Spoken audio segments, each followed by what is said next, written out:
জয় শ্রীকৃষ্ণ। রাধে রাধে বন্ধুগণ। আজ আমরা আবার কৃষ্ণ কথা চ্যানেলে নতুন একটি ভিডিও নিয়ে এসেছি। এখানে আমরা জানব যে মৃত্যুর পর আত্মা ১৩ দিন কেন ঘরে থাকে।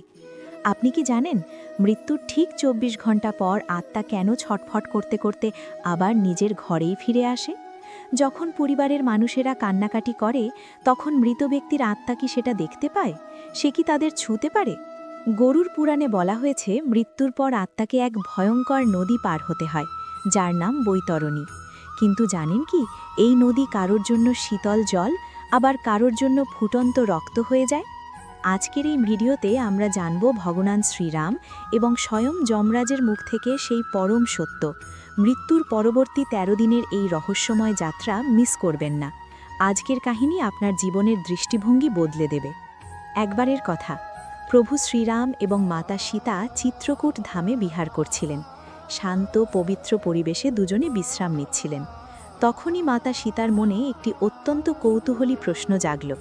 তিনি বিনম্রভাবে জিজ্ঞাসা করলেন, প্রভু, যখন কোনো প্রাণীর মৃত্যু হয় তখন এমন কেন বলা হয় যে তার আত্মা ১৩ দিন পর্যন্ত নিজের সংসারেই থেকে যায়?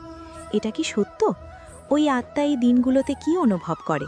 সে কি তার প্রিয়জনদের দেখতে পায়? ভগবান শ্রীরাম গম্ভীর হয়ে গেলেন।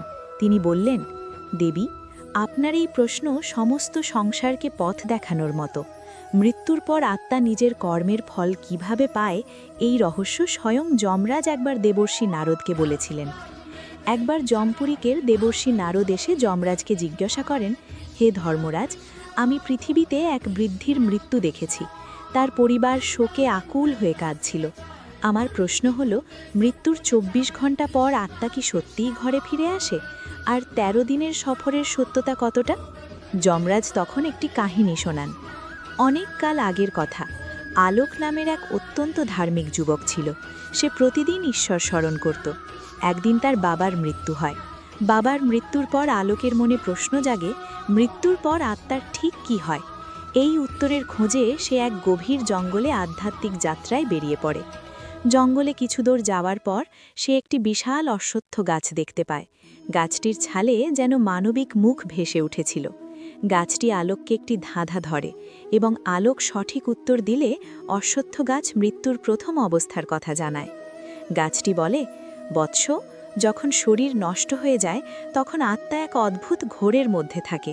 প্রথম ২৪ ঘন্টা সে বুঝতেই পারে না যে সে দেহ থেকে মুক্ত হয়েছে। সে নিজেকে জীবিতই মনে করে। সে নিজের মৃত শরীর দেখতে পায়। সে দেখে তার পরিবার কাঁদছে। সে তাদের সাথে কথা বলার চেষ্টা করে, ছোঁয়ার চেষ্টা করে, কিন্তু কেউ তার স্পর্শ অনুভব করতে পারে না।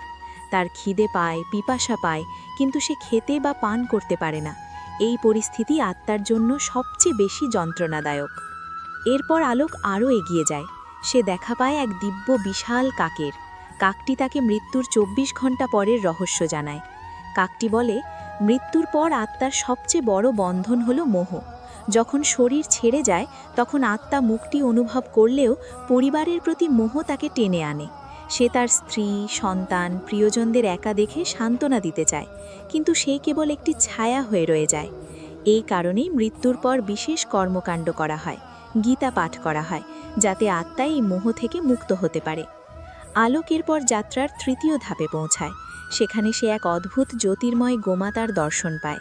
গোমাতা তাকে কর্মের রহস্য জানান। তিনি বলেন, মোহ থেকে মুক্ত হওয়ার পর আত্মা তার সম্পূর্ণ জীবনের প্রতিবিম্ব দেখতে পায়। ভালো কর্ম তাকে আলোর দিকে নিয়ে যায়, আর পাপকর্ম অন্ধকারের দিকে ঠেলে দেয়। মানুষ জীবিত অবস্থায় নিজের কর্ম শোধরাতে পারে, কিন্তু মৃত্যুর পর তাকে কেবল নিজের সঞ্চিত কর্মের ফলই ভোগ করতে হয়। অবশেষে আলোক এক বিশাল নদীর তীরে পৌঁছায়। নদীর জল কোথাও শীতল, আবার কোথাও আগুনের মতো ফুটন্ত। সেখানে এক দিব্য দেবী প্রকট হয়ে বৈতরণী নদীর রহস্য জানান। দেবী বলেন, এটি বৈতরণী নদী। এটি আত্মার শেষ পরীক্ষা। যারা জীবনে পুণ্য করেছে, গোসেবা করেছে, দান করেছে, তারা এই নদী পার হয়ে স্বর্গের দিকে এগোয়। বিশেষ করে গো দান করা ব্যক্তিদের সেই গাভী নদী পার হতে সাহায্য করে। কিন্তু যারা অধর্ম করেছে তারা এই ফুটন্ত নদীতে আটকে পড়ে। এরপর দেবী ১৩ দিনের সম্পূর্ণ হিসাব বুঝিয়ে বলেন। প্রথম দিন থেকে তৃতীয় দিন পর্যন্ত আত্মা নিজের ঘরেই ঘুরতে থাকে, পরিবারের সবাইকে দেখতে চায়।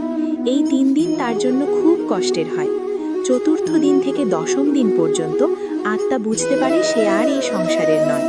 এই সময় যমদূতেরা তাকে তার কর্মের হিসাব দেখায়। পরিবারের পিণ্ডদান ও তর্পণে আত্মা এই সময় প্রচুর শান্তি পায়। একাদশ থেকে দ্বাদশ দিন, এই সময় আত্মা ঘর থেকে চির বিদায় নেওয়ার প্রস্তুতি নেয় এবং ত্রয়োদশ দিনে আত্মা সম্পূর্ণভাবে সাংসারিক বন্ধন ছিন্ন করে তার কর্ম অনুসারে স্বর্গ, নরক, পুনর্জন্ম বা মুক্তির উদ্দেশ্যে তার চূড়ান্ত গন্তব্যে পাড়ি যায়। সব রহস্য জেনে আলোক গ্রামে ফিরে আসে এবং সারা জীবন সৎকর্মে ব্রতী হয়। বন্ধুগণ, মৃত্যু কেবল একটি শেষ নয়, এটি একটি নতুন শুরু। জীবনে আমাদের কর্মই আমাদের আসল পরিচয়। আসুন আমরা সৎকর্ম করি, ধর্মের পথে চলি এবং নিজেদের আত্মাকে শুদ্ধ রাখি। ভিডিওটি ভালো লাগলে একটি লাইক করুন, প্রিয়জনদের সাথে শেয়ার করুন এবং চ্যানেলটি সাবস্ক্রাইব করে আমাদের সাথেই থাকুন। কমেন্টে ভক্তি ভরে লিখুন হর হর মহাদেব বা জয় শ্রীরাম।